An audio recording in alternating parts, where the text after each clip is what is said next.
Boa noite a todos. Estamos aqui na quarta live da série LGBT nos Estados e hoje nós iremos conversar com um profissional muito renomado e competente lá do estado do Tocantins. O Tocantins, que é um estado com 139 municípios aqui da região norte. O Tocantins, ele tem cerca de 1.572.000, um pouco mais que isso de população, de moradores. Mas mais do que conversar sobre os aspectos geográficos do estado do Tocantins, que é vizinho nosso aqui no estado do Pará, nós iremos conversar sobre a repercussão da LGPD no estado. Então, eu estou aguardando o profissional, o professor Cleorbert Santos, ficar online aqui conosco para nós iniciarmos as nossas discussões acerca da LGPD no estado do Tocantins. E enquanto o professor não entra, vamos conversando, vamos aguardando a entrada do professor. Acabou de entrar, queria adicioná-lo aqui na live.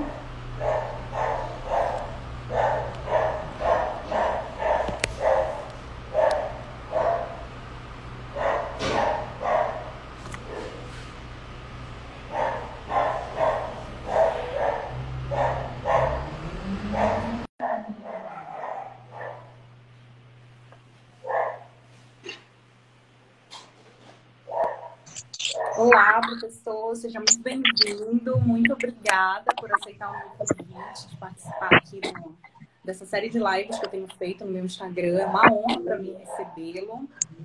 Partindo para as apresentações, antes de eu lhe repassar a palavra, o professor Cleorbert, ele é DPO certificado, ele é instrutor da EXIM, ele é doutorando, mestre e graduado em computação e também bacharel em Direito. Nós estamos conversando com um profissional interdisciplinar. Quem conhece o professor Cleorbert sabe disso. E, além disso, ele é professor visitante da New York Law School, entre outros e outros pontos do seu currículo que, com certeza, não daria para nós esgotarmos aqui. Então, muito obrigada por sua presença. Além da repercussão da LGPD no estado do Tocantins, nós também iremos conversar sobre o princípio do livre acesso. Vamos começar por esse ponto? Professor, passo a palavra para você, senhor. Tranquilo, vocês conseguem me ouvir bem? Tá tranquilo o áudio aí? Tá sim, para mim tá bem. Então, Larissa, de antemão, boa noite. É uma honra estar aqui com você, tecendo alguns comentários a respeito da lei e também aqui do impacto dela aqui pelo Tocantins. Eu tenho trabalhado já há bastante tempo com segurança da informação, que é uma área afim, né, da LGPD. Você também compliance em termos de certificações, por exemplo, de segurança da informação, você já consegue preencher muitas lacunas da LGPD, né, propriamente dizendo. E eu antecipo aí para o pessoal que está assistindo que ainda não há regulamentação da própria LGPD, e vai haver outro tipo de regulamentação depois, que é pela ANPD, pela Autoridade Nacional de Proteção de Dados. Então, a gente tem que ter isso em mente. Por óbvio, a nossa lei nacional, ela é inspirada, a gente que estuda sabe, no GDPR, né, no Regulamento Geral de Proteção de Dados da Europa. Então, muito daquilo que as autoridades de proteção de dados no seio europeu estão decidindo é aquilo que a gente está enxergando que pode vir a ser decidido aqui no Brasil. Mas, claro, isso ainda é nebuloso. A gente está trabalhando aí para entrar em conformidade. Eu tenho emprestado consultorias remotas aí, também não só aqui do Tocantins. É só um introito aí para o pessoal saber que tudo que a gente vai dizer aqui com certeza vai ter modificações no futuro, mas, claro, a gente vai tentar fazer um repasse aí do que já existe, né? De qualquer forma, só para fechar essa primeira fala, muitas pessoas me perguntam, professor, a LGPD ela só entrará em pleno vigor em termos de suas multas no ano que vem, então a gente está órfão nesse sentido, isso não foi ruim para a própria implantação da lei. Sim, claro, isso gera disse-me-disse, mas nós não estamos órfãos, né? A Larissa deve saber que o próprio Ministério Público, os órgãos de defesa das relações de consumo, né, do Código de Defesa do Consumidor, já estão agindo, usando a LGPD como base, que é uma lei que já está em vigor, né? A gente só não tem as sanções administrativas dela em funcionamento por conta da ausência material da NPD. A gente só tem ela na forma, né? Só tem ela criada em normas. Mas a gente usa o judiciário, por exemplo, para impetrar aí ações judiciais e tentar obter aí ressarcimentos, indenizações nesse tocante.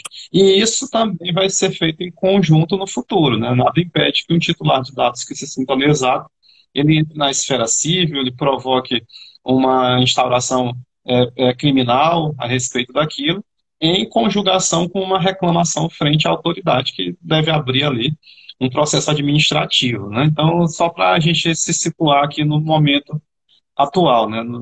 Em novembro de 2020. É isso que temos, né, no momento. Pode falar, Larissa, fica à vontade. Aqui a gente vai bater um papo aqui. O Thiago Muito perguntou, monótono. mas está em vigor? Sim, a lei está em vigor, Thiago. Uhum. Fica à vontade, Larissa, para tecer seus comentários Com também. certeza, A pode proposta, ficar. a proposta é exatamente essa, de não ficar um negócio muito técnico e também não só comigo, né? Sim, sim, com certeza, mas prossiga, professor. Então, aqui no Tocantins ainda é embrionária a questão da LGPD. Eu vejo ainda pouca informação sendo divulgada. Na realidade, eu só conheço uma pessoa que tem sido evangelista disso aqui, que é uma que eu olho no espelho quase todos os dias. Tá? É o único profissional que eu saiba que realmente está levantando essa bandeira por aqui, mas já existem empresas já se adequando, principalmente as grandes empresas, isso é uma tendência natural por conta da pressão externa, né? Da pressão externa que recai sobre essas empresas.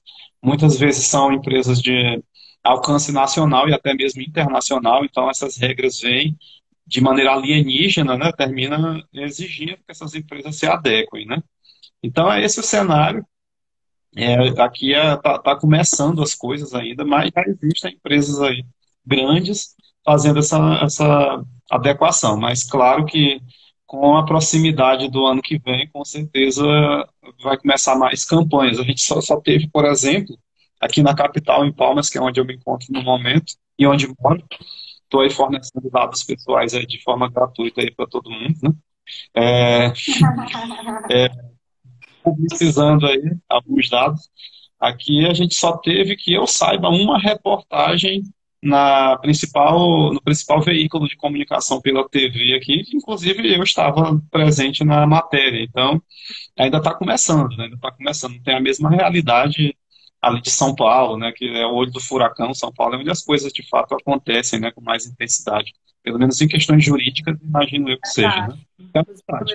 vagas também, né? Que São Paulo bomba, e aqui no norte, aqui no Pará, a gente está compartilhando a mesma realidade daí do Tocantins, né? A região norte vem, Uhum. as coisas caminham um pouco menos devagar. Aqui já tem mais de um profissional, eu já conheço acho que umas 10 pessoas que estão falando sobre Lei Geral de Proteção de Dados, e a gente está caminhando, né, para fazer esse processo com também de evangelização, de formiguinha, e a proposta dessas lives é justamente essa. Como a maior parte do meu público é do Pará, é fazer com que a lei seja conhecida, fazer com que as pessoas entendam a necessidade, fazer com que os titulares de dados entendam os seus direitos, conheçam os seus direitos, saibam como aplicar, como... E estamos seguindo, né, nesse desafio que é a região norte, na nossa área. Eu fico extremamente feliz de saber que iniciativas como a sua estão ocorrendo, né? Eu parabenizo você por tocar esse projeto, é muito importante. E fico honrado, repito, de participar do mesmo, né, com essa live. E é isso, você é uma educadora, além de uma profissional jurídica, assim como eu, né? Você está, como a gente falou, evangelizando, levando aí as boas novas, né? E a gente espera que com isso desperte o mercado para essa lei que é tão importante, não só no cenário nacional, mas que coloca o Brasil no cenário internacional, em termos de segurança jurídica, em termos de acesso à própria OCDE, que a gente lê na literatura, né, que é uma das premissas, é ter uma norma forte. A gente vê muitos profissionais, e eu aqui reverbero o que nós falamos, esses profissionais falam, sobre 1990, quando houve a criação do Código de Defesa do Consumidor, que houve um impacto similar, né? Então, essas são normas que vêm realmente para ficar, porque tem pressão não somente interna, mas externa também, né? Para que organismos internacionais possam trabalhar conosco, para que haja essa segurança jurídica, haja maior salvaguarda para a privacidade, que é o foco principal dessa norma, né? Eu costumo dizer o que aprendi lá nos Estados Unidos, as cortes lá, elas falam isso já é um assunto antigo, mas eu estou falando cada vez mais nesse momento, de que dados pessoais, informações que são vinculadas a nós, elas são pedaços de nós, elas são fragmentos de nossa personalidade, que elas são espalhadas em diversas nuvens de dados mundo afora, tanto de maneira digital, no caso dessas nuvens, quanto de maneira física, né? Até mesmo em papel, um formulário, um currículo que você envia. Então, são pedaços da nossa pessoa que merecem essa tutela. Então, a importância é tamanha para esse tipo de norma. É verdade, professor. E passando para a segunda fase, né, para a segunda parte da nossa live, o princípio do livre acesso, a gente consegue enxergar bem ele no artigo 9º da Lei Geral de Proteção de Dados. Fala que o titular ele tem que ter acesso facilitado, transparente, de forma clara, de forma adequada, a forma como está se dando o tratamento dos dados, né? Então, o titular de dados ele precisa saber a finalidade do tratamento, ele precisa saber a forma, a duração do tratamento, a identificação, a forma de contato com o controlador dos dados pessoais, informações acerca dos compartilhamentos desses dados, a responsabilidade dos agentes que vão estar lidando com o dado e o titular vai ter que ser informado acerca dos seus direitos, aqueles que estão previstos lá no artigo 18. E aí nós estamos conversando com um doutorando em computação, então, professor, eu queria que nós focássemos assim, para esse lado da área de tecnologia da informação, como é que o empresário consegue adequar o seu site, o seu aplicativo, a sua plataforma, de forma a entregar tantas informações de forma clara, de forma expressa para o titular de dados. Eu acredito que esse é um dos grandes desafios e passo a palavra para o senhor. Não, claro, com certeza. Esses direitos dos titulares, e mormente esse que você escolheu para a gente discutir hoje, né, o de livre acesso, a gente pode imaginar como uma grande represa. Imagine uma grande represa com um rio muito caudaloso, ali a represa segurando esse rio, e um furinho só, uma torneirinha, vamos dizer, o livre acesso. Vamos dizer que ali saem gotinhas de informações de um arcabouço violento, tanto jurídico, tanto de governança, quanto de tecnologia, né, principalmente segurança da informação ali por trás.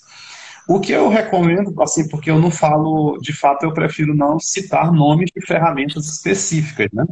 Mas a dica que eu dou é para que se adquira, se alugue, se for o caso, serviços já concebidos, em vez de criar in natura ali na própria empresa, né? Às vezes o caminho mais tranquilo é esse de pegar uma ferramenta genérica.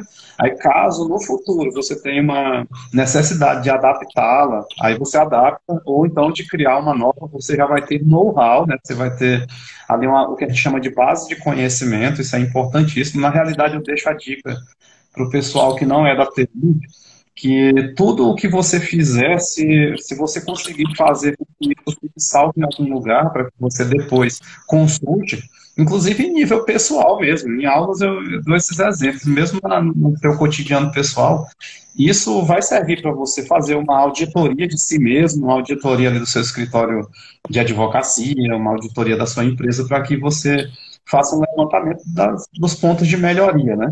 Então, nessa alusão a uma represa, quando eu coloquei dessa maneira, é porque a empresa vai ter inúmeros controles corporativos, que a gente chama de medidas, né, que não são só de segurança, mas medidas organizacionais também, medidas tecnológicas, para conseguir fornecer essas informações de maneira justa e em conformidade com a própria lei, né? Um exemplo, eu já começo com um exemplo aqui, é a própria identificação do titular de dados. Porque imagina a empresa fornecer dados pessoais para um fraudador, né? Alguém, ou então para alguém que simplesmente por acidente fez aquela requisição ou em alguma circunstância ela não realmente é a pessoa o titular daqueles dados e a empresa fornecendo essa informação de maneira ilícita, né? Isso tem que ser gerenciado e geralmente é por meio de softwares também, porque são dois passos, né? Você tem que, primeiro, identificar o tipo de requisição, se aquela requisição realmente ela é válida, e, em segundo lugar, quem está requisitando, né? Lá na Europa, há a previsão de que isso possa ser feito por procuração. Aí eu volto ao que eu disse no início, a gente ainda não tem isso regulamentado. Isso é só para a gente ir pincelando aqui algumas questões. Aí você fica à vontade para comentar ou para fazer mais perguntas, para não ficar só no monólogo aqui, né? Não, não se preocupe. Pois é. É um ponto, assim, muito interessante no princípio do livre acesso, que liga, né, com os direitos dos titulares, é que se a finalidade do uso daquele dado não for mostrada para o titular o consentimento, caso a base legal para o tratamento, que foi algo que a gente conversou na semana passada, tenha sido o consentimento, se a finalidade ela não tiver sido clara para o titular de dados, o consentimento não vai ser válido. E aí eu pergunto para o professor, a pergunta que as pessoas, né, estão dando, que não conhecem a lei, se perguntam como eu vou saber que aquela determinada empresa está me dando essa informação? O que eu tenho que buscar? Eu tenho que buscar um pop-up? É uma foto que vai aparecer, uma mensagem? Ah, nós queremos esse dado para isso. O que o titular de dados ele pode esperar para ter a finalidade desse dado? Ou então ele tem que procurar numa política, num código, ele tem que procurar naqueles documentos todos, naquele rol de letras minúsculas que existem, né, hoje em dia nos documentos das empresas. O que é que isso me diz? Então, num primeiro momento, a gente lembra que todos os princípios elencados na norma, inclusive, eu aproveito para dizer que a LGPD, ela foge um pouco, deixa eu só fechar aqui uma mensagem, ela foge um pouco dos padrões das demais normas criadas aqui no Brasil, porque ela elencou mesmo no seu corpo textual, ela elencou ali princípios. E um desses princípios que deve andar em conjunção com esse que a gente debate no momento é o princípio da transparência. Então, esse titular de dados, ele tem que ter de maneira clara, de maneira fácil, acesso a essas informações que você acaba de citar, em termos de acesso aos seus próprios dados, de fazer requerimento para saber se a empresa faz tratamento. Então, isso tudo deve ficar de maneira muito acessível, muito tranquila para que esse usuário possa exercer esses direitos, né? Porque não adianta nada você dizer que as pessoas têm direito a X, Y, Z, mas que você propositalmente, ou por omissão, isso também é punível, né? A gente sabe disso, você lese o exercício desses direitos aí. Tranquilo? Tranquilo, professor. Obrigada. E assim, outra coisa, só falou na transparência, né? O que é que a empresa vai estar fazendo com os nossos dados? Um ponto interessante é que as informações que as empresas vão dar para os titulares de dados não podem ser também informações que vão ferir os segredos industriais, a fórmula secreta do Guaraná Antártica, entre... Do Guaraná Jesus, na moda. O famoso dessa semana, né? Uhum. E eu sou maranhense, né? Então dá certinho aí. Pois é. Então, o titular também não pode exigir que a empresa dê para ele informações que vão afetar o seu negócio, que vão afetar a sua independência no mercado, enfim. E aí, o que é que você Isso. diz? acerca desse ponto. É que até onde o titular pode esperar a transparência, né, das empresas.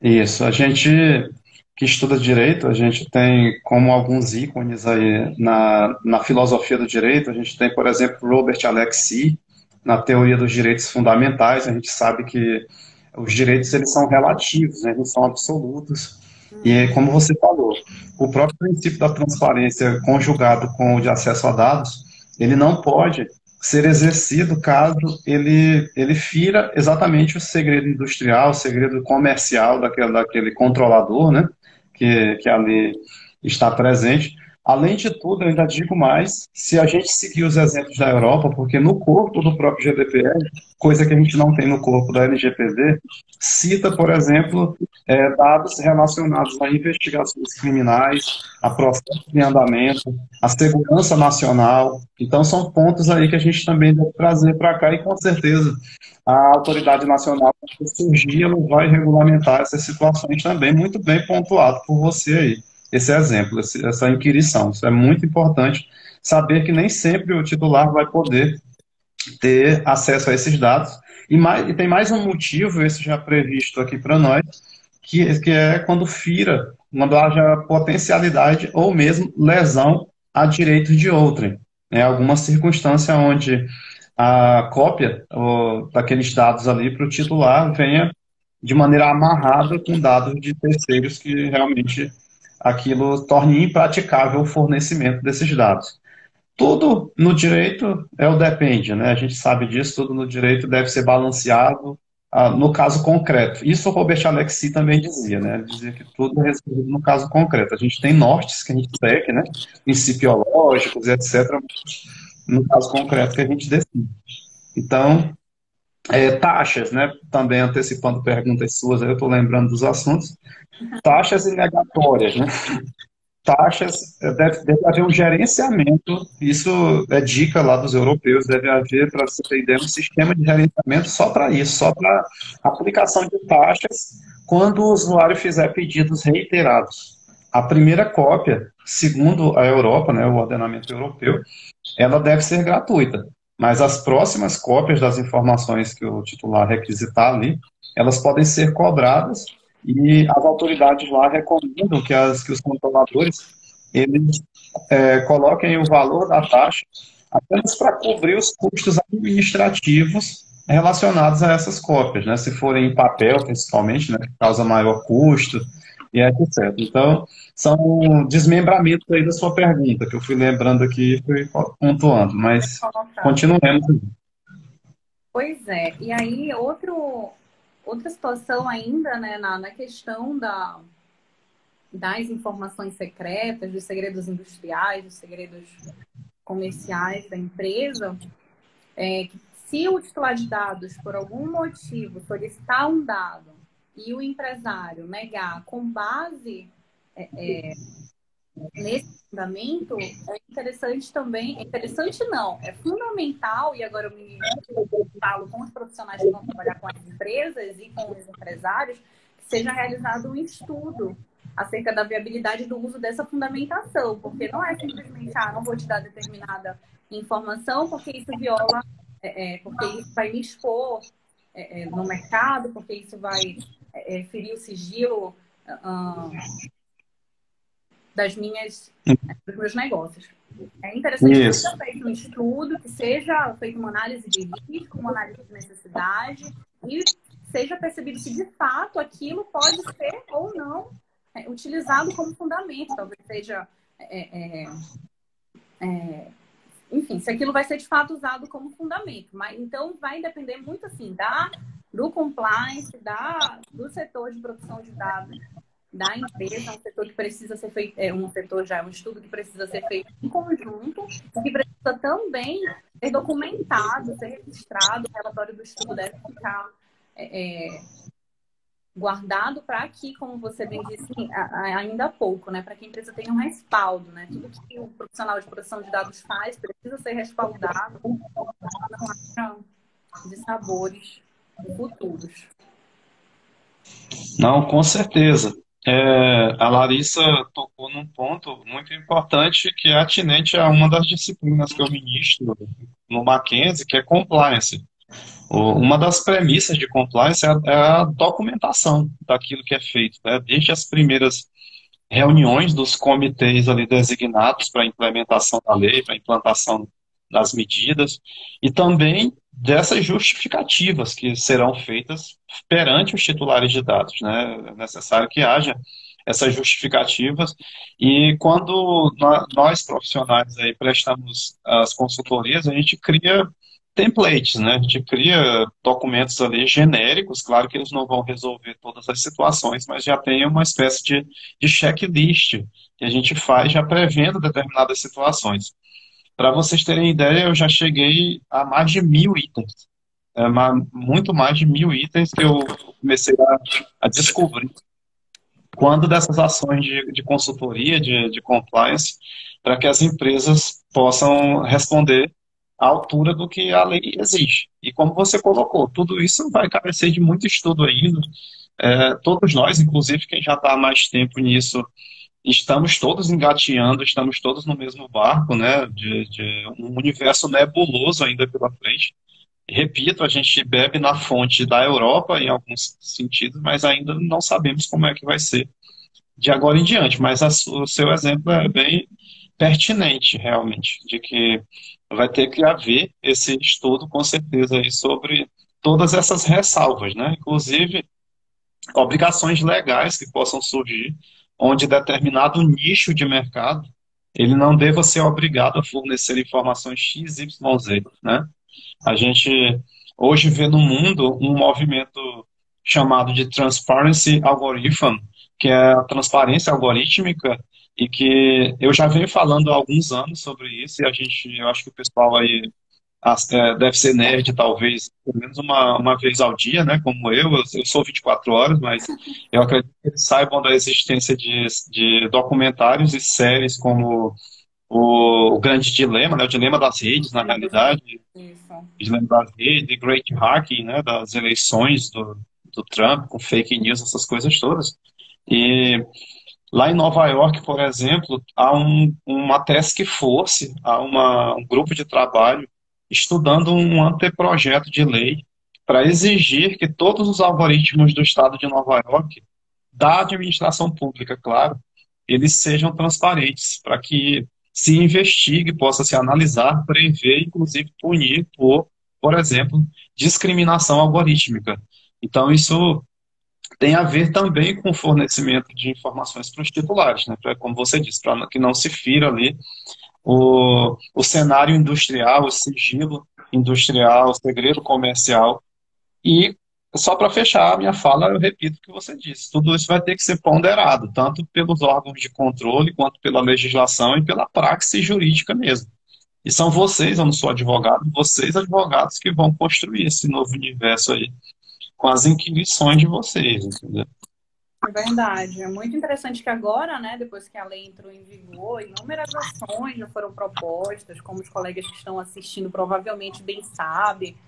E provavelmente o judiciário é quem vai formar logo de início, né, os primeiros entendimentos, os primeiros posicionamentos e até mesmo os primeiros procedimentos, né? Muitos profissionais acreditam que talvez a autoridade ela não estabeleça tudo que a gente precisa para um programa eficaz de imediato, talvez isso demore consideravelmente até, e o judiciário ele vai sair para estabelecer esses procedimentos, né?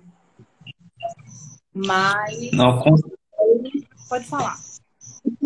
não, pode fechar a fala, Larissa. Eu pensei que você Não. tivesse esperado. Já até O que acontece? o fechamento da fala. Pode prosseguir, professor. Não, tranquilo. Com o que você disse em relação ao judiciário, há uma preocupação de todos os pensadores aí da LGPD, do pessoal que está trabalhando com ela também, porque já se está construindo jurisprudência quase diariamente, por óbvio, né? Isso está sendo respondido, né, por meio do judiciário, já se está construindo jurisprudência a respeito da lei, E essa jurisprudência, com certeza, ela vai influenciar as ações da ANPD, Uhum. quando em tese deveria ser o contrário, né? A gente deveria ter um órgão funcionando, que a gente infelizmente não tem, para que ele regulasse, ele começasse as campanhas de conscientização. Uma das atribuições da ANPD é exatamente conscientizar a sociedade a respeito disso, regular essas relações todas, né? Inclusive também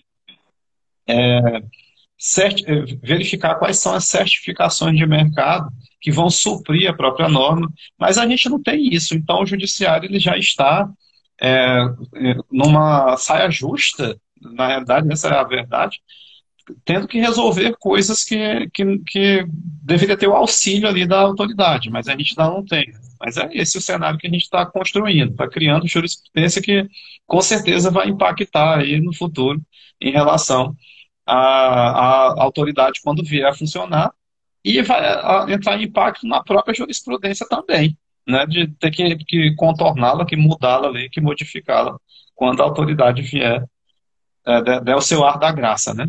É Então seria verdade. isso.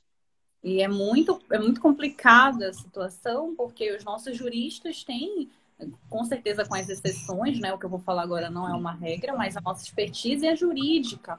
E a LGPD, ela é puramente, tem um pouco de direito, tem um pouco tem jurisdição, tem, mas ela é puramente procedimental, ela é puramente técnica.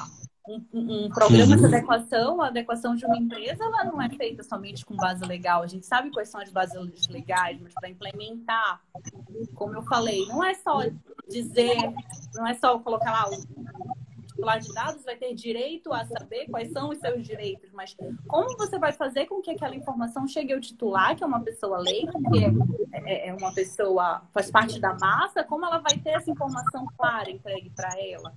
Então, são procedimentos de gestão, procedimentos de TI, procedimentos que fogem até da alçada de um juiz que vai estabelecer a jurisprudência, né? Então, a gente está numa situação bem complicada, mas eu acredito que com a popularização da LGPD, não somente da LGPD, mas da importância da proteção de dados, e como o senhor citou, esses filmes que estão saindo na Netflix, eles estão tendo, eu acredito que uma importância significativa para essa popularização. No primeiro ou na segunda live que eu estava participando aqui, eu cheguei a citar que no grupo da igreja já tem gente conversando sobre a proteção de dados por conta dessas séries, por conta desses filmes. Então, é de suma importância essa popularização.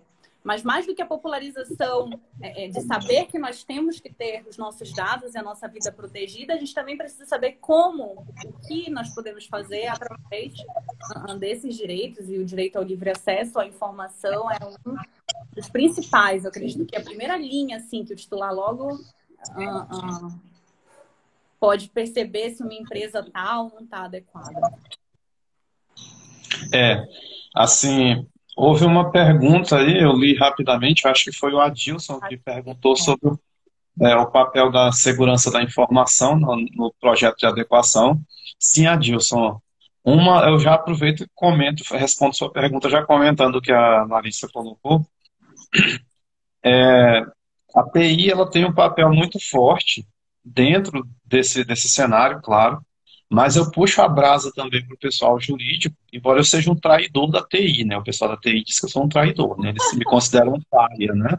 Sério? Vira folha, né? Porque eu saí da computação, mas eu não saí, né? Eu não saí da computação, eu estou lá ainda, só que eu fui nadar nas águas também turbulentas do direito. Estou nas duas. De vez em quando, na mesma praia, eu banho nas águas diferentes delas duas, que se misturam, no caso, na minha vida. Mas o pessoal jurídico tem papéis extremamente importantes, por exemplo, na adequação de contratos, né? Todos os contratos ali.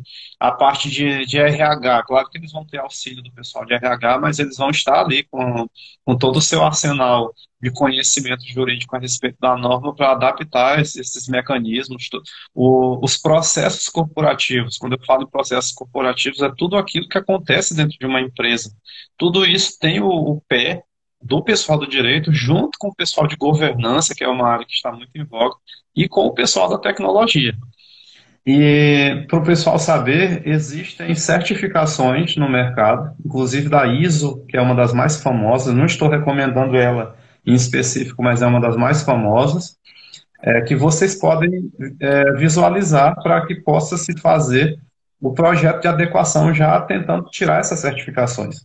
Porque com certeza, acredito, eu falo com certeza me atrevendo, né? A autoridade de proteção de dados, ela vai agir como as autoridades europeias no sentido de aceitar esse tipo de certificação de segurança da informação como válidas para preencher esses gaps, né, essas lacunas aí dentro das corporações, né? E quanto a esses seriados, hoje mesmo uma pessoa perguntou, professor, e aí, a gente tem que desinstalar as aplicações todas, cometer suicídio, pegar uma nave espacial e ir embora do planeta? O que a gente Uma faz, ilha então, deserta. já que tudo tá contra nós, né? Eu fui bem tranquilo, porque eu estou na computação já há muitos anos, lá em 1990, eu já aí entrego até a minha idade aí para vocês como mais um dado pessoal aí. Eu já estava mexendo com computadores e vinha trabalhar com isso mesmo lá no Rio de 1996, trabalhar realmente como empregado nessa área. E o que eu enxergo é o seguinte: a gente vai ter que lidar com a insegurança da informação. A gente tem áreas como a proteção de dados, como a gestão da privacidade, os sistemas gerenciadores de segurança da informação, as normas, mas o que a gente precisa fazer é aprender a regular essas coisas todas. Existem, como eu disse, projetos, estudos sendo feitos para exigir dessas empresas uma maior transparência, embora isso seja muito complexo. É de fato muito complexo, não só por questões de segredos industriais, mas também pela própria complexidade que é um software. Se eu for falar para vocês de áreas que eu estudo, como aprendizado de máquina, que é uma das vertentes aí da inteligência artificial, torna-se quase que impossível você fazer uma auditoria de tanto código e das modificações que o próprio código aprende com o passar do tempo. Então, são desafios que realmente eles são inerentes a todos nós, independente de ser do direito ou da computação. Tranquilo? São muitas coisas novas aí. Eu estou olhando aqui o relógio de vez em quando, Larissa. Eu até fiz umas anotações sobre uma espécie de checklist aí. Se você quiser, eu repasso aí sobre como as empresas devem exercer, podem exercer a liberação do exercício do direito do livre acesso, né? Como é que elas podem fornecer isso? Eu até criei aqui uns rascunhos, se você quiser eu Ah, falo depois aí ao final. eu quero sim. Vamos passar então para essa parte? E aí a gente já Tranquilo. conclui com essa última parte sua. Ótimo. Pode ficar à vontade. Uhum. E se o pessoal tiver mais perguntas, de vez em quando eu olho aqui para baixo, vocês podem perguntar aí, eu gosto de fazer essa inclusão. Inclusive tem um colega meu aí, lá do Tocantins, não sei se ele já saiu, ele agora há pouco publicou alguma coisa aí, eu não sei se ele já saiu, que é o Calma. Um abraço aí para ele, caso esteja presente. Então, eu trouxe aqui alguns passos, né, para o gerenciamento de requerimentos de acesso. Primeiro, reconhecer o pedido. Como eu disse, as empresas elas vão ter que ter mecanismos, inclusive tecnológicos, para verificar se aquele pedido ele é factível. Está aqui ele falando aqui do Face App. Já eu comento isso aí. Larissa, vê o que foi falado, depois você me diz aí, se Tá der tempo eu bom, tô comento. anotando tudo aqui. Aham. Então, há que primeiro haver o reconhecimento do pedido para verificar se ele é plausível, se ele não é exagerado, se ele não é irregular, e depois o reconhecimento do próprio titular, né? Num segundo momento, a empresa tem que ter uma gestão relacionada ao prazo de resposta. Isso está lá nos artigos 18 e 19, a gente tem isso na lei, que é de 15 dias. Aí, claro, professor, e as empresas estão amarradas nesses 15 dias? Não, é o prazo legal, porém você pode justificar. E como eu disse, em termos de compliance, essas justificativas deverão ficar salvas ali para uma eventual auditoria posterior ou para servir de evidência num processo judicial, né, que venha se tornar como prova numa defesa ali. O que mais? Rapidinho, em Gerenciar. relação a esse prazo de 15 dias, é interessante falar também que ele começa a contar a partir do momento que a empresa comprova que a pessoa que está fazendo a solicitação daquele dado, de fato, é o titular do dado, né? Então, não é só pedir, você também tem que comprovar que você é você. Perfeito, Larissa. É muito bem colocado o que você colocou, o que você disse. A empresa ela vai receber a requisição e ela vai documentar que recebeu. Só que a gente chama de pausa temporal, vai dar um pause, né, no processo de liberação dessas informações enquanto o titular não foi identificado realmente como tal, né? Então é realmente isso, você está certíssima no que você pontuou. E já falei para vocês sobre o gerenciamento das taxas e das negatórias. As empresas elas devem praticar de maneira leal tudo isso, inclusive a aplicação das taxas que não podem ser abusivas e também não podem ser aplicadas no primeiro fornecimento. E também outra coisa é que ela deve informar para o usuário que ele tem o direito de reclamação frente à autoridade. A gente vai negar, mas você pode fazer uma reclamação frente à Autoridade Nacional de Proteção de Dados. Esse é um ponto também que a gente não tinha falado. É interessante que isso fique claro para o pessoal. O que mais? Processo de identificação, busca e reunião de dados. Isso aqui é muito TI, porque imagine uma grande empresa, quantas bilhões de informações de dados ali ela tem ali nas suas bases de dados, nos seus bancos de dados. Então, ela vai ter que ter mecanismos que deem essa eficácia para fornecer esses dados quando requeridos aí pelos titulares. E isso, claro, vai ser fruto também de um bom projeto de implantação da norma. Um dos artefatos que nós criamos logo nos primórdios, quando a gente implanta essa lei, é o tal inventário de dados. A gente vai fazer um inventário onde vai constar todas as bases de dados, inclusive em papel ali daquela corporação, a gente vai categorizar os dados, dizer se são dados sensíveis, dizer se são dados de crianças e adolescentes, que há essa previsão lá no artigo 14 da LGPD também. E se esse dever de casa tiver sido feito de maneira satisfatória, já vai facilitar exatamente o fornecimento desses dados depois, quando alguém assim os requisitar. O que mais? O gerenciamento da negatória, eu escrevi aqui também. Aí vai lidar com tudo isso que eu citei antes, né? Com dados de terceiros, com lesão a investigações e processos em andamento, segurança nacional, e criar um padrão de resposta. Isso aqui é maior um pouquinho aqui, mas eu vou tentar falar rápido para vocês, que eu acho importante que o pessoal ouça. Criar um padrão de resposta, claro que dependendo do caso, ele vai poder ser menor ou maior a quantidade de informações fornecidas para o titular dos dados, mas a gente tem lá no artigo 15 do GDPR vários exemplos nesse sentido. O que é que o titular tem direito de obter do controlador segundo o GDPR? E a gente, mutatis mutandis, a gente faz alusão aqui com a LGPD. É a confirmação de que aquele controlador tem dados seus, ou a negatória disso, né, se for o caso. Se há tratamento desses dados. Isso aqui é um pouco contraditório, porque digamos que eu entre em contato com a Larissa Empreendimentos Jurídicos, né, uma mega corporação que está, inclusive, ganhando muito dinheiro e vai me contratar em breve para que eu possa gozar dessas benesses também.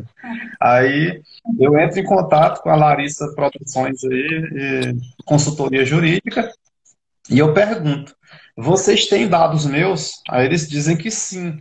Aí eu vou perguntar, vocês fazem tratamento com esses dados? É óbvio que eles fazem. O simples fato de armazenar já é um tratamento, né? Mas aí eu acho que o legislador na Europa ele quis dizer outros tratamentos. Além de vocês terem meus dados, o que é que vocês fazem com ele, né? Quais são os tratamentos que vocês fazem? Aí, claro, isso vai desaguar também na finalidade, como você colocou no início da live, para que você está com esses dados meus? Por que você está fazendo esses tratamentos? E dependendo da circunstância, a empresa vai ter que fornecer finalidades específicas para cada operação de tratamento. Então, veja que não é uma coisa muito simples, né, de ser atendida. O titular também tem direito a saber quais são as categorias de dados que aquela empresa detém a respeito dele, né, dos dados dele. os destinatários desses dados, caso essa empresa faça envio desses dados, inclusive de maneira internacional. E se for de maneira internacional, essa pessoa tem que ter acesso a informações sobre a segurança naqueles destinos internacionais, se esses países já têm norma, se eles são considerados seguros, se há segurança jurídica, tudo isso porque ele vai poder exercer outros direitos, que não é o foco da live, como bloqueio dos dados, como anonimização desses dados, ou mesmo o apagamento desses dados aí, né? Aí o que mais? O período de tratamento. Quanto tempo você vai tratar meus dados? E por quê, né? Para que você vai tratar esses dados durante esse tempo aí? Quando isso for possível, né? Que às vezes a empresa não tem como mensurar isso. Já falei do direito de reclamação, isso deve constar também nesses pedidos. Ó, você pode reclamar, inclusive em relação a esse relatório emitido, né? E só para fechar, se existe decisões automatizadas sendo feitas com esses dados.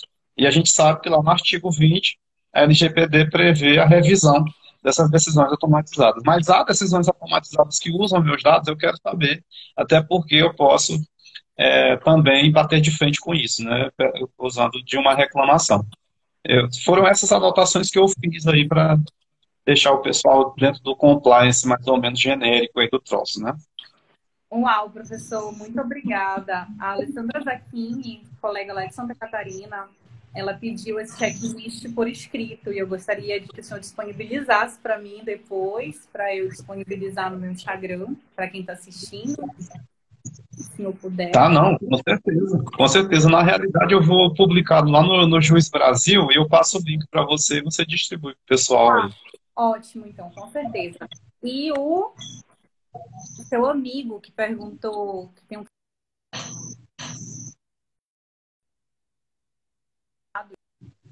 podem agir nessa situação. Deu uma falhada no seu áudio, Larissa. Eu não consegui ouvir direito aí Ah, o que tá. você falou. Eu só li, na Deixa eu ver. verdade, a pergunta do Calma, Ah, Dé. um caso. É o Cabo Dash, entendeu? Calma, morte. Não se aproxime agora, não, entendeu? É Caio o nome dele. Eu tô dando um pessoal para vocês aí também. Sim, ele perguntou acerca do Face App, né? Que muitos usuários tiveram seus dados vazados. Como agir nessa situação? Essas pessoas elas vão pegar esse dedo aqui ou outro, elas vão colocar na boca e vão ficar chupando esse dedo, enquanto elas tentam fazer com que uma decisão judicial tenha eficácia internacional em países que têm a sua própria soberania e que podem ou não simplesmente dizer não para atender aquilo. Isso acontece, infelizmente, entre vários países. Por exemplo, a gente tem hackers chineses invadindo infraestrutura nos Estados Unidos, a gente tem o vice-versa disso. E esses países eles não punem seus próprios hackers, eles simplesmente não acatam as decisões que chegam de um do outro. Então, isso é uma pergunta muito importante, calma morte aí, porque, porque há de se criar um cenário onde haja um direito transnacional. A gente já tem as convenções, a gente já tem tratados internacionais, e, inclusive, eu fiz uma pergunta para o presidente da IAPP, que é um dos órgãos de certificadores de proteção de dados, né, e privacidade lá nos Estados Unidos, e ele concordou comigo nesse sentido, que com certeza a humanidade caminha para isso, para haver um apertar de mãos de maneira internacional. Claro que com certeza não se conseguirá incluir todos os países nisso, mas todos aqueles que conseguirem fazer isso para que tenha normas ali supra constitucionais, vamos dizer assim, né? Nesse tocante de proteção de dados. Porque se calma def, a gente vai só chupar dedo, como eu disse. A gente vai entrar com ação judicial, o juiz vai fazer ali uma carta rogatória, etc e tal, mas não vai conseguir ter o que a gente chama de efetividade no cumprimento daquela sentença, né? Infelizmente. É verdade. Bom, professor, o nosso tempo já está se esgotando. Já se esgotou, na verdade, mas muito obrigada. A nossa live foi riquíssima. Eu estou cheia de conhecimento. Muito obrigada mesmo pela sua presença, pela sua disponibilidade. Eu imagino que a sua agenda deve ser super apertada. Eu fico muito grata de verdade. verdade. Isso é uma inspiração, eu acredito que não só para mim, mas para muita gente que acompanha nas redes sociais. Então, para quem não conhece, o professor Cleópatra, ele está assim no Telegram, ele é a pessoa mais ativa que eu conheço. Todas as informações, eu tinha que abrir o jornal. Professor, das 7 horas da manhã até a noite ele está online e compartilhando conhecimento. Isso é incrível, porque poucas pessoas compartilham, né? Estão dispostas a compartilhar conhecimento. Senhor Tá, eu admiro muito isso. Muito obrigada pela sua presença aqui no Instagram. Precisando de qualquer coisa aqui no Pará, estamos juntos, pode falar comigo, eu estou disponível. Quem tiver alguma pergunta, algo ainda para perguntar, estamos nos últimos minutos, fiquem à vontade, se não, podem fazer aqui no meu Instagram, que eu repasso para o professor depois, e eu tenho certeza que ele vai dirimir a dúvida. Mas é isso, muito obrigada. Eu repito, parabenizo você por sua iniciativa e a maneira que você tocou a live também foi excelente. Gostei demais desse bate-papo aqui. E falo para o pessoal que muita gente, muitos alunos meus, principalmente, eles falam que na realidade, nesse momento, eu devo estar em Paris ou em Berlim tomando um vinho. Isso aqui é só um holograma que eu criei, né? Para eu conseguir ficar em tantas lives, né? Assistir 10 séries ao mesmo tempo, entendeu? Trabalhar no judiciário, que é onde eu trabalho, ainda ministrar aulas em diversos locais aí. Então eles falam que realmente eu já criei um monte de inteligência artificial e que vocês estão vendo apenas um holograma, né? O pessoal brinca com isso. Eu não duvido, hein? Mas é isso, fico muito feliz aí de fazer esses repasses e claro que o que foi dito aí carece de enfrentamento de vocês, vocês me encontram com facilidade aí na internet, vocês podem mandar mensagem, inclusive discordando dos pontos aqui abordados, trazendo adendos. E eu acho que é isso, Larissa. O educador ele tem como missão fazer isso que você falou. A gente deve abrir os olhos aí da sociedade, né? Igual lá no famoso, na famosa alegoria da caverna lá de Platão, né? A gente leva de volta para a caverna, tentando ali resgatar as pessoas que ainda estão na escuridão naquele tocante, né, naquele conhecimento ali. Tá bom? Muito obrigado aí, uma boa noite. Se tiverem perguntas, eu estou por aqui Professor, ainda. antes de você ir, tem uma amiga minha que é médica, que está assistindo a live, ela fez uma pergunta muito pertinente. Eu acho importante quando os médicos eles se interessam por proteção de dados, por isso que eu não vou deixar essa pergunta passar. Quem for abrir uma Se eu acho... clínica, guardar dados de prontuário médico também entra nessa lei, professor? Sim. Qual é o nome dela? Érica. Érica, doutora Érica, é muito importante que haja esse tipo de interação entre áreas, tá? Questões interdisciplinares. Para você ter ideia, existe uma lei lá nos Estados Unidos já há muito tempo, que é a HIPAA, é Health Insurance Accountability and Portability Act. É uma lei que ela exige compliance, ou seja, conformidade dos planos de saúde quanto ao trato de dados pessoais sensíveis, que são os dados médicos. A gente sabe que esses dados podem cair em mãos erradas, isso pode gerar discriminação de plano de saúde, isso pode gerar danos à moral, caso vazem para a sociedade, dependendo do tipo de doença. Então, são informações extremamente sensíveis mesmo, são extremamente importantes que merecem uma tutela maior. E eu fico muito feliz quando profissionais de outras áreas vêm com essa preocupação. Inclusive, eu pretendo começar a fazer lives específicas para áreas distintas, né? Para engenharia, para medicina.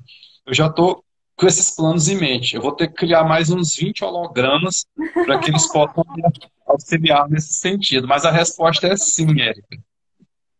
A lei, ela abarca vocês também, mesmo quando trabalhando como empresários individuais, né? Vocês, às vezes, não são empresa, mas trabalham de maneira autônoma, como empresário individual. Se essa relação com os dados tem a ver com fins comerciais, você tem que se adequar à lei.